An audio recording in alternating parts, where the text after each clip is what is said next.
ভিডিওটি যদি আপনি শেষ পর্যন্ত দেখেন, কথা দিচ্ছি আপনি যত শক্ত মনের মানুষই হন না কেন চোখের পানি ধরে রাখতে পারবেন না। একটা 8 বছরের বাচ্চা যার মা খুবই অসুস্থ হয়ে হসপিটালে ভর্তি ছিল, এদিকে বাচ্চাটি 1 টাকার একটা পয়সা নিয়ে বাজারের প্রত্যেকটা দোকানে যেতে লাগলো। বাচ্চাটি একটা দোকানে গিয়ে বলল, আঙ্কেল এখানে কি আল্লাহ কিনতে পাওয়া যায়? এই কথা শুনে দোকানদার তাকে রেগে মেগে দোকান থেকে বের করে দিল। তারপর ছোট্ট বাচ্চাটি আবার আরেক দোকানে গেল এবং সেই দোকানে গিয়েও সেই দোকানদারকে সেই একই প্রশ্ন করলো, আঙ্কেল এখানে কি আল্লাহ বিক্রি করেন? এই কথা শুনে সেই দোকানদারও ছেলেটিকে ঘাড় ধাক্কা দিয়ে দোকান থেকে বের করে দিল। কিন্তু ছেলেটি কিছুতেই হার মানতে চাচ্ছিল না। সে প্রত্যেকটা দোকানে গিয়ে এই একই প্রশ্ন করতে লাগলো। এভাবে সারা বাজার ঘুরে বাচ্চাটা একটা দোকানদারকে পেল। সেই দোকানদার ছিল বৃদ্ধ লোক। সে খুব নরম সুরে ছোট্ট বাচ্চাটাকে জিজ্ঞাসা করলো, আচ্ছা তুমি আল্লাহকে কেন কিনতে চাও বাবা? এ কথা শুনে তার খুশিতে মন ভরে যায়, কারণ বাজারের এই দোকানদারটাই তাকে শুধু এমন প্রশ্ন করেছে। সে মনে মনে ভাবতে লাগলো, যেহেতু দোকানদার জিজ্ঞাসা করেছে অবশ্যই এখানে আল্লাহকে কিনতে পাওয়া যায়। বাচ্চাটি উত্তরে বলল, আমার মা হসপিটালে ভর্তি, আমার কাছে আমার মাই সব। আমার মা আমার জন্য সারাদিন কাজ করে, আমার খেয়াল রাখে। আজ যদি আমার মা মারা যায় তাহলে আমাকে দেখার মতো এই পৃথিবীতে আর কেউ থাকবে না।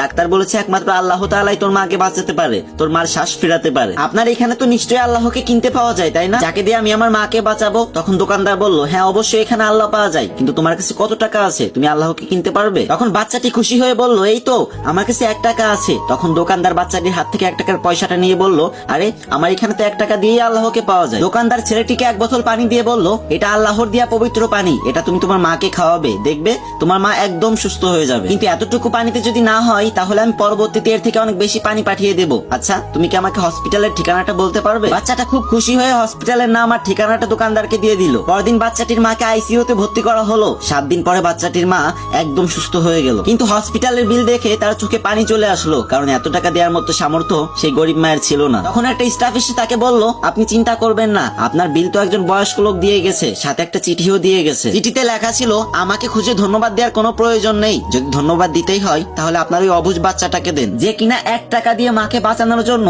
বাজারে আল্লাহকে কিনতে গিয়েছিল। কি বলছিলাম না চোখের পানি ধরে রাখতে পারো।